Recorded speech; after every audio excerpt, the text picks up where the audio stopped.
নমস্কাৰ welcome back to my channel. আজি পাৰ মাংস বনাম, কিন্তু আজি মই নবনাওঁ, মোৰ মায়ে বনাব। তাৰ কাৰণে কি লাগে মাৰ পৰাই সুধোচোন। মা, কি লাগিব কৈ দিয়া। তাৰ কাৰণে মই এটা পাৰ গুচাই লৈছোঁ। এয়া আদা নহৰু লৈছোঁ। এয়া পাৰ এইখিনি কিমানমান হ'ব মাংস? এটা পাৰ এপোৱামান হ'ব। অঁ, আদা নহৰু বটি লৈছোঁ। শুকান জলকীয়া এটা লৈছোঁ। মই ঘৰতে বনোৱা জলকীয়া গুড়ি অকণ লৈছোঁ। ঘৰতে পিচি লোৱা ধনিয়া গুড়ি, জালুকৰ গুড়ি, জিৰা গুড়ি, এয়া মই শুকাই ঘৰতে বনাই থোৱা। তাৰপিছত পিঁয়াজ লৈছোঁ দুটা ডাঙৰ চাইজৰ, আলু এটা লৈছোঁ ডাঙৰ, আৰু তেল জোখমতে ল'ব আৰু নিমখ হালধিটো পিছত বনাই থাকোঁতে দেখাই যাম। চ' ব'লকচোন এতিয়া ৰেচিপিটো ষ্টাৰ্ট কৰোঁ।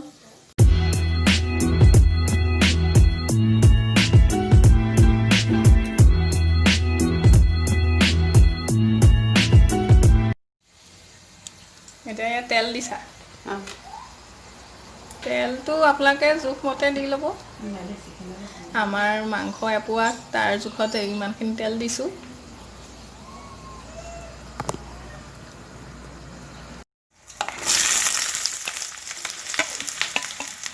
পিঁয়াজখিনি তেলত দি দিছোঁ ন। আজি মায়ে বনাইছে, মাৰ স্পেচিয়েল পাৰ মাংস। মই পাৰ মাংস আজিলৈকে বনাই পোৱা নাই, সেইকাৰণে বোলো আজি মাৰ ৰেচিপিটোকে শ্বেয়াৰ কৰোঁ আপোনালোকৰ লগত। এইখিনি এতিয়া কিমান দেৰি ভাজিব লাগিব? অলপ ৰঙা হোৱালৈকে ভাজিম। পিঁয়াজখিনি ৰঙচুৱা হোৱালৈকে ভাজি ল'ব। আৰু এইখিনিতে কথা এটা কৈ থওঁ, মোৰ চেনেলটো যিসকলে ছাবস্ক্ৰাইব কৰা নাই, প্লিজ ছাবস্ক্ৰাইব কৰি দিব। আৰু যদি আজি ৰেচিপিটো ভাল পায় পাৰ মাংসৰ, তেন্তে প্লিজ প্লিজ প্লিজ এটা লাইক কৰি দিব ভিডিঅ'টো। এতিয়া এইখিনি ভাজি লওঁ, ভাজি হ'লে আকৌ দেখাম। জলকীয়াটো দি দিলোঁ তেলতে, আৰু এতিয়া আদা নহৰু থেতেলিয়াই থৈছিলে যে মায়ে, সেইখিনিও দি দিছোঁ। পিঁয়াজখিনি অলপ ভজা হ'লে দিব আদা নহৰুখিনি। তাৰপিছত এইখিনিও এতিয়া অলপমান ভাজি ল'ব।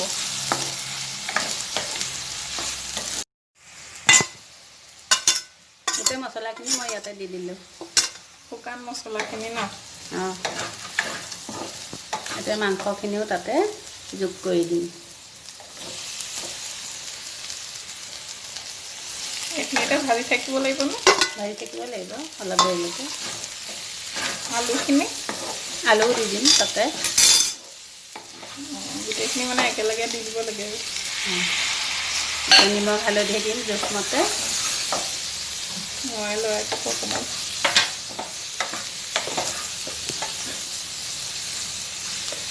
হালধি আৰু নিমখটো আপোনালোকৰ জোখমতে দিব।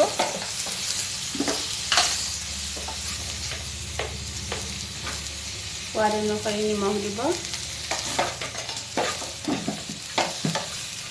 এতিয়া কম জুইত ঢাকি থৈ দিব। 10 মিনিট হৈ গ'ল। এতিয়া মই আকৌ এবাৰ লৰাই দিছোঁ। কালাৰটো ভাল হৈছে ন। কালাৰটো ধুনীয়া আছে, তেলটো ওলাই গৈছে বহুত এতিয়া মাংসটোৰ পৰা। এতিয়া আৰু 5 মিনিটমান থৈ মই পানী দিম, আৰু 5 মিনিটমান আকৌ ঢাকি থ'ম। গৰম পানী দিবানে? গৰম পানী দিম, গৰম পানী দিলেহে ভাল হয় পাৰ মাংস। এতিয়া আমাৰ ভজা হৈ গৈছে। কালাৰটো একদম বঢ়িয়া হৈছে। মাংস ভজা হৈ গৈছে। এতিয়া ইয়াত পানী দি দিম। এতিয়া পানী দিম। পানীখিনি গৰমাই আনিছোঁ, এতিয়া পানীখিনি মই বাকি দিছোঁ। পানীটো কিমান দিব লাগে? পানী নিজৰ জোখমতে দিলেই হ'ল। যিমানটো জোল লাগে আৰু।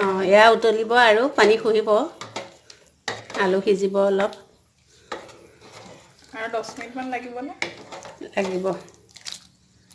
এইখিনি ঢাকি থ'ম। এইখিনি আকৌ ঢাকি থ'ম। ঠিক আছে, একেবাৰে আপোনালোকক হোৱাৰ পিছত দেখাম। এতিয়া মাংসখিনি হয় মানে মই বাঁহগাজৰ ভাজি এটা বনাই লওঁ। এতিয়া আজি এইটো ৰেচিপিও আপোনালোকৰ লগত শ্বেয়াৰ কৰিছোঁ, ব'লকচোন চাই লওঁ। এইখিনি এতিয়া মই গোল গোলকৈ কাটি লৈছোঁ, অলপ পাতল পাতলকৈ কাটিব। একদম চিম্পুলকৈ বনাম। আপোনালোকে কেনেকৈনো বনাই মোক জনাবচোন কমেণ্ট ছেকশ্যনত। আমিতো একদম এনেকৈয়ে বনাওঁ চিম্পুলকৈ। এইফালে এতিয়া মই গাজ টেঙা ভাজিখিনি বনাই লওঁ। তাৰ কাৰণে প্ৰথমতে কেৰাহীত তেল গৰমাই লৈছোঁ। তাত এতিয়া পাঁচফোৰণ কেইটামান দি দিছোঁ। এইকেইটা ফুটি উঠিলেই মই এতিয়া ইয়াত সৰু পিঁয়াজ এটা এড কৰি দিছোঁ কাটি পেলাই।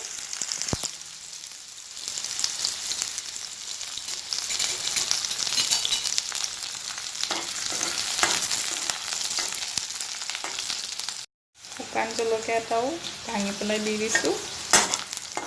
শুকান জলকীয়া সদায় তেলত ভাঙি দিব নহ'লে কেতিয়াবা কি হয় ফুটি আহে, গায়ে চায়ে চিটিকি পৰিব।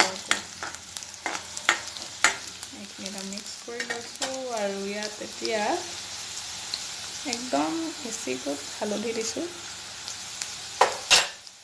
হালধি অকণমানো দিম কাৰণ পিছত খাৰণি দিব লাগিব, সেইকাৰণে হালধি অকণমান দিছোঁ তেলতে।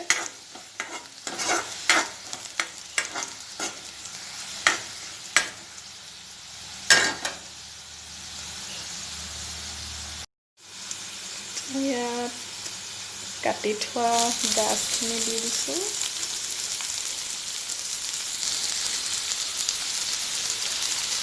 আপোনালোকে বাৰু কেনেকৈ বনায় গাজ টেঙাৰ ভাজি, বাঁহগাজৰ ভাজি, মোক কমেণ্ট ছেকশ্যনত জনাবচোন।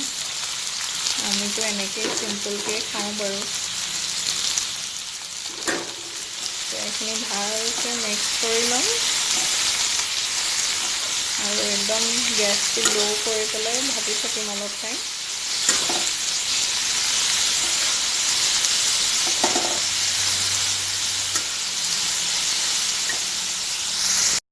নিমখ দি লৈছোঁ, জোখমতে দিব নিমখটো।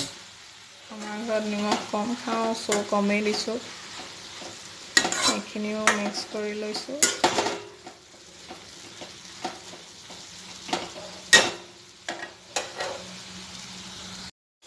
এতিয়া ইয়াত ঘৰতে বনোৱা কলাখাৰ আছিলে, সেইখিনি এড কৰি দিওঁ।